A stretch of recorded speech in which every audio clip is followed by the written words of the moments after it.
آپ نے فرمایا جو مومن لگاتار بیمار رہتا ہے اس کو بخش دیا جاتا ہے۔ مومن کا مرض اس کی خطاؤں کا کفارہ ہے۔ آپ نے فرمایا جس کسی نے مسلمان کو خوش کیا اس نے مجھے خوش کیا۔ قرآن پاک پڑھا کرو کیونکہ یہ قیامت کے دن اپنے پڑھنے والوں کے حق میں سفارش بن کر آئے گا۔ ایک دفعہ لا الہ الا اللہ پڑھ لیا کرو، یہ ایک عمل زمین اور آسمانی کے درمیان کو ثواب سے بھر دیتا ہے۔ نظر ایک اچھے بھلے انسان کو قبر میں اور اونٹ کو ہڈیوں میں داخل کر دیتی ہے۔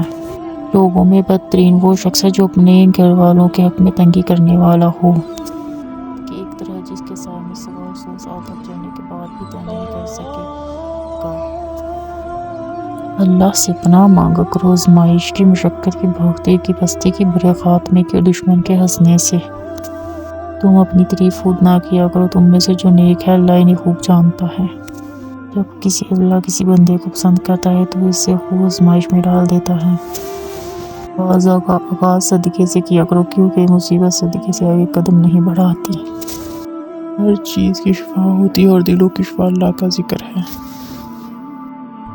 سب سے زیادہ اللہ کو ناپسند وہ شخص ہے جو تم میں سے سب سے زیادہ جھگڑیلو ہو۔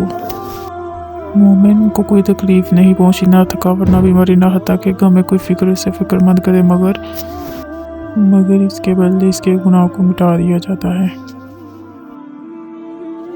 جو بغیر علم کے لوگوں کو فتوے دے اس پر فرشتے لعنت کرتے ہیں۔